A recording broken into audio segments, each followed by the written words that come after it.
Thank you very much, Ed, for your very kind introduction, and I'd really like to thank the organisers here today for giving me the opportunity to share some of the experiences of my work I've taken overseas. I'm a fairly practical sort of person. I build clusters and industry clusters from the bottom up. We create jobs, we create investment, we spin off new R&D, and the work is about boosting local and regional productivity growth.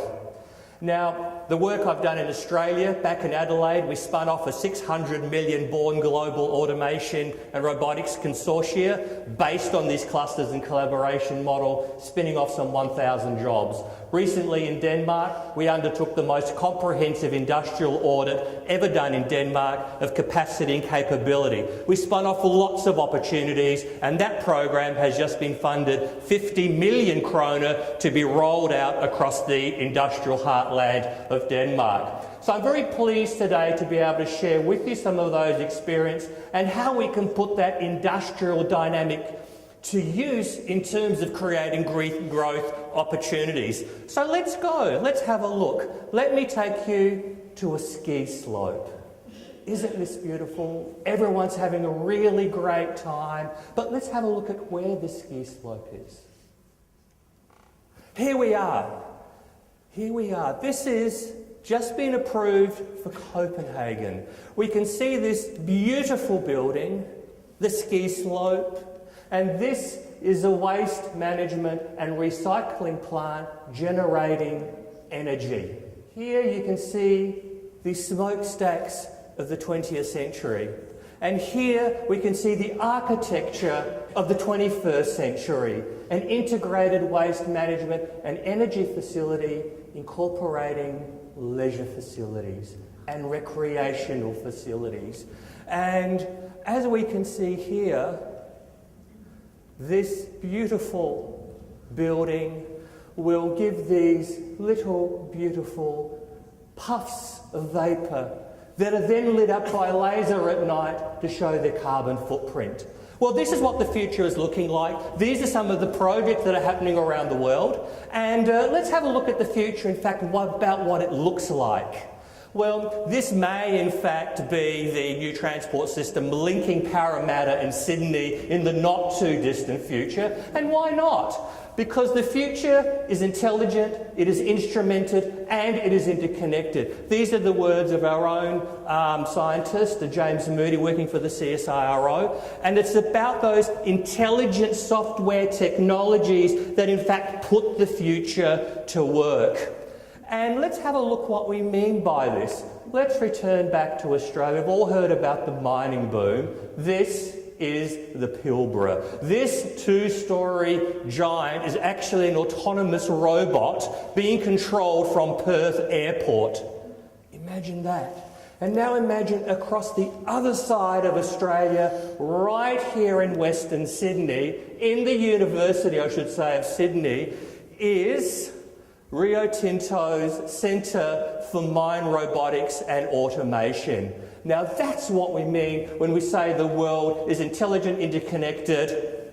And let's now have a look. Oh, this is going too fast. Denmark. Let me return back. I've been doing so much work in Scandinavia, and I'm currently doing a project with the wind industry cluster in Denmark. And these are the sorts of projects that we here dream about in Australia. If only we could make something like this. But they're also moving on from the mere production and design of wind turbines.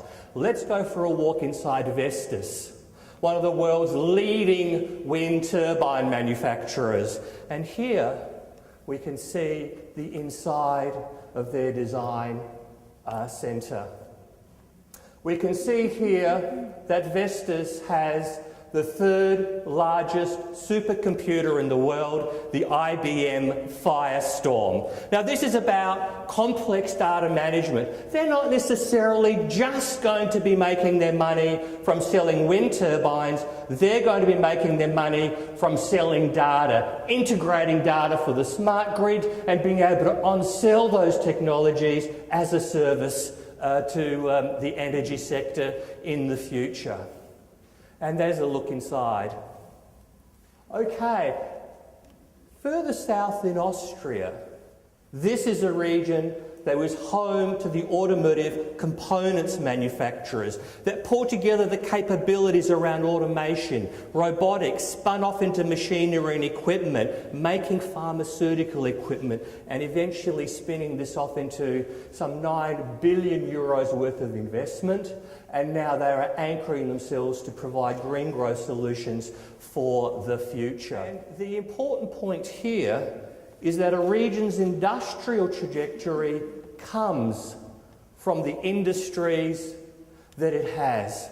Let me give you a very warming example of a project we've just recently finished in Denmark, which is of a medium-sized engineering company, a heavy engineering company. They make these trucks. They also make pressure vessels.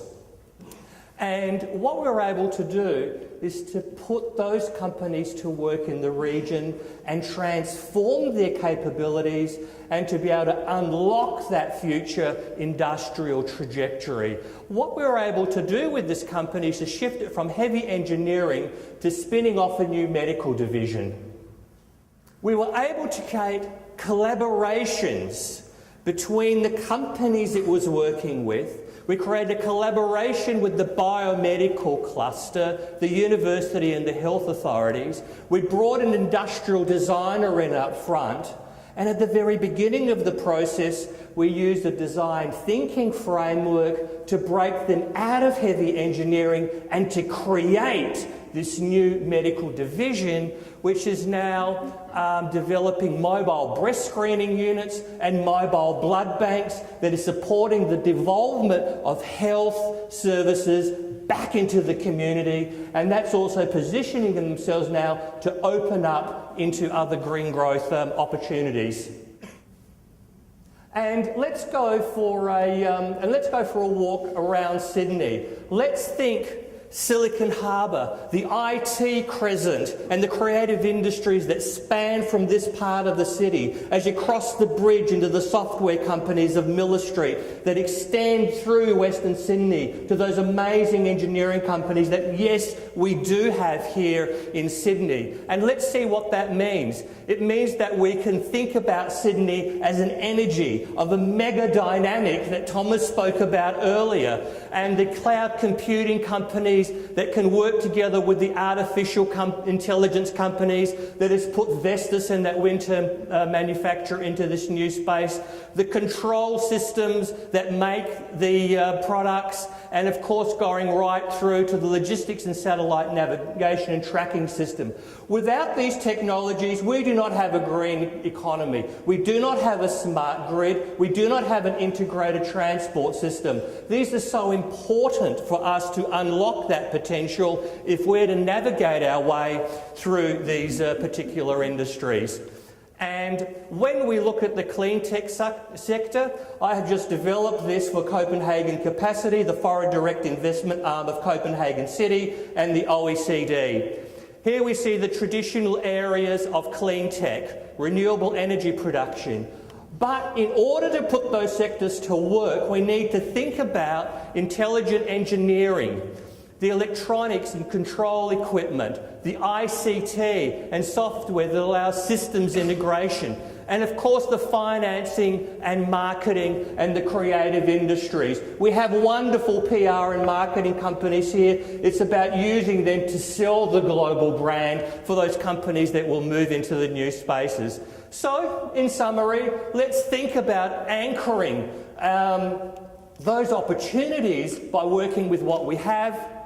Let's think about transforming opportunities into hard profits, and let's think about the soft architectures of the collaborative governance required to marshal people and resources and business together to unlock those particular opportunities. And as I say in our team and also to our clients that we work with around the world's moving so fast these days that the man or woman who said it can't be done is generally interrupted by somebody doing it. And I certainly hope that the delegates here of the conference can inspire people to get out and to keep you in front. So thank you very much.